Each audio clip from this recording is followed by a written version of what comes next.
নমস্কার আমার প্রিয় বন্ধুরা, আশা করছি তোমরা যে যেখানে আছো সকলেই ভালো আছো, সুস্থ আছো। আসামের বঙাইগাঁও জেলার ছোট্ট একটি গ্রাম থেকে আমি মাম্পি তোমাদের সকলকে জানাই আমার ব্লগ চ্যানেলে অনেক অনেক স্বাগত, অনেক অনেক ভালোবাসা। আজকে সকালে হালকা ফুলকা কাজগুলো কিন্তু আমি সেরে নিয়েছি। আজকে যেহেতু কাজ কম, তো তাই আমি কিন্তু যত কাপড় চোপড় ছিল ছেলের সব কিন্তু আমি বার করেছি ধুবো। তো সকালে একটু গরম জল দিয়ে নিরমা বেশি করে দিয়ে কিন্তু আমি ভিজিয়ে রেখেছিলাম। তো সেইগুলো কিন্তু আমি এখন কেচে দিচ্ছি। আর ছেলের কাপড় চোপড় এত নোংরা হয় কি আর বলবো। আমার তো কাপড় কম, হাজব্যান্ডেরও কম, কিন্তু ছেলের কাপড় অনেকগুলোই বার হয় রোজ দিন। মানে ওর কাপড় ধোও, ওর প্যান্ট ধোও, আর একটা করে কাপড় পরবে, 1 সেকেন্ড পরে পর এসে কিন্তু পাল্টাবে।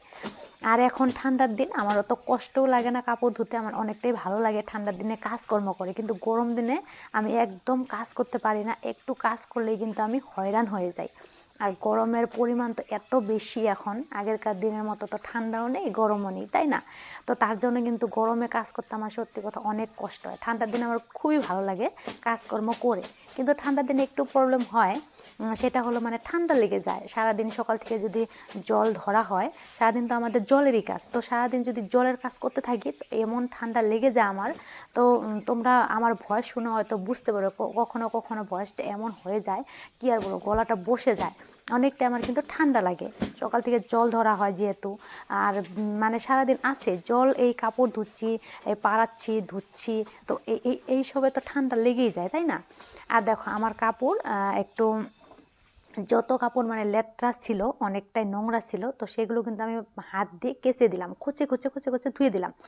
আর যেহেতু আমার হালকা ফুলকা কাপড় আছে, আমি রোজ যেটা পরি, তো সেইগুলো কাপড় কিন্তু অত একটা নোংরা হয় না, তো তার জন্য কিন্তু আমি পাও দিয়ে খুঁচে দিলাম আর কি।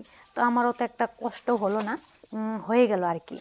তো তারপরে দেখো আমি এখানে সব কাপড় খুঁচে খুঁচে দিলাম, তারপর সব ভালো করে ধুয়ে উঠিয়ে নিলাম। তো তারপর আমি সোজা নিয়ে আসলাম মেলে দিতে। আর আজকে অনেকগুলোই কাপড় বার হয়েছে, শুকাবে কি না আমি বুঝতে পারছি না। অনেকটাই কিন্তু মানে রোদ তো দেখাই যাচ্ছে না, হাওয়া বাতাস ঠান্ডা, অল্প অল্প হালকা হালকা ঠান্ডা। তো তার জন্য আমি ভাবছি যে কাপড় শুকাবে কি না জানি না। তো কাপড় শুকালে শুকাবে, না শুকালে না, আজকে না শুকালে কিন্তু কালকে শুকিয়ে যাবে, তাই না? আর এদিকে দেখো বিড়ালটা আমার পিছে পিছে পিছে ঘোরাঘুরি করছে, আমি যেখানে যাব ও সেখানেই যাবে। ওর মানে আর কি বলবো, ওই পায়ে পায়ে পায়ে পায়ে কিন্তু ঘুরে থাকে। তো আমার একটু অসুবিধা হয়, মানে আমি বলি যে একটু দূরে থাক, দূরে থাকবে না, ওই আমার পায়ে পায়ে পিছে পিছে ঘুরে থাকবে। আমি তো ভয় পাই যে যদি খামচি টামচি লেগে যায়, ওরা তো আর বুঝে না, বোবা বস্তু, কিন্তু খামচি কখনো দেয় না কিন্তু। তো তারপর দেখো আমি আজকে হালকা ফুলকা রান্না করেছি ডাল আর পাতাকপি ভাজা, আর পাতাকপি দিয়ে কিন্তু আমি বড়া বানিয়েছি পেঁয়াজ দিয়ে। তো এইসবই আজকে বানিয়েছি। আর আমি খেয়ে নিচ্ছি আর কি, সবার তো খাওয়া হয়ে গেছে, আমিও কিন্তু খেয়ে নিচ্ছি, ছেলেও খেয়েছে, হাজব্যান্ডও খেয়েছে, তো আমিও খেয়ে নিলাম। আর এদিকে আমি এখন যাব ব্রাইডকে সাজাতে। আর সব কিছু আমার ঢোকানো হয়ে গেছে ব্যাগে, তারপর চেনটা আমার ছিঁড়ে গেল। তো হাজব্যান্ডকে আমি বললাম চেনটা আমার ছিঁড়ে গেল, তো এখন প্রবলেম হচ্ছে। তো হাজব্যান্ড বলছে দাও আমি একটু সেলাই করে ঠিক করে দিই। তো হাজব্যান্ড কিন্তু ঠিক করে দিল। তো এদিকে দেখো আমিও রেডি সেডি হয়ে নিলাম, এখন আমি যাব। আর অনেকটাই দূর, আমাকে যে কোথায় কোথায় যে যেতে হয় কাজের জন্য, আমি যেই সব জায়গায় কোনো দিন যাই নাই, তবু কিন্তু আমাকে সেই সব জায়গায় কিন্তু যেতে হয়, কিন্তু উপায় নাই, যেতে তো হবেই, অর্ডার যখন আসে। তো আমি কখনো কখনো না করি, কখনো কখনো মানে এই ব্রাইডটাকেও কিন্তু আমি না করে দিয়েছিলাম, কিন্তু তবুও মানে কল করেছে আর কি, বারবার কল করছে যে যেতেই হবে।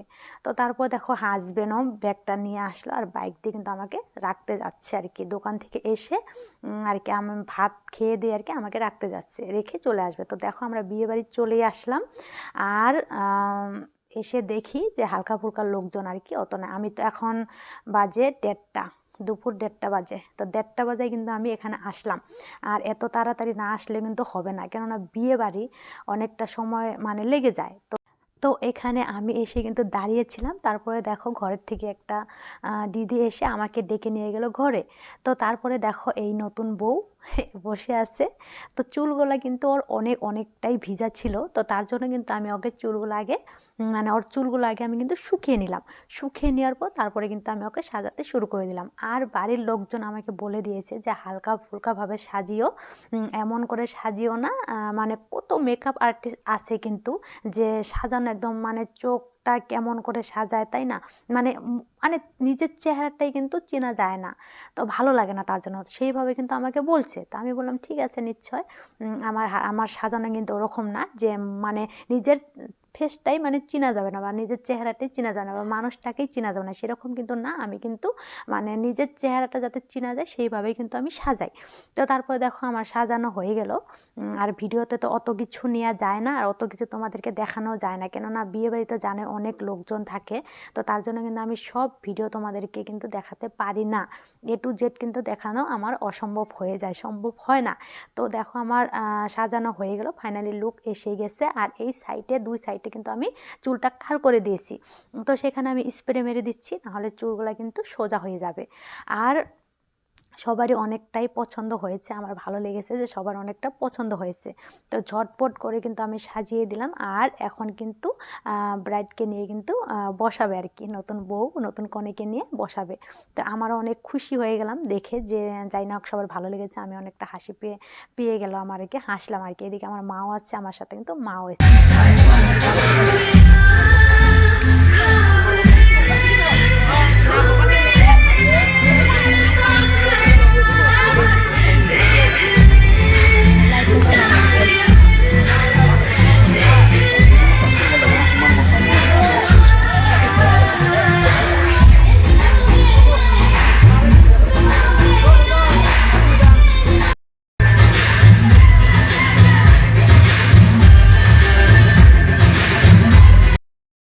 गया पाला अच्छे को गलत कर डाला तेरा, नहीं तेरा कोई दोष, दोष तेरा हुस्न ही जबरदस्त, दस्त तू चीज बड़ी है मस्त, मस्त तू चीज बड़ी है मस्त, तू चीज बड़ी। তো এখন আমি আর মা চলে যাব বাড়ি। আজকের মতো ভিডিওটা এখানে রাখছি, সবাই ভালো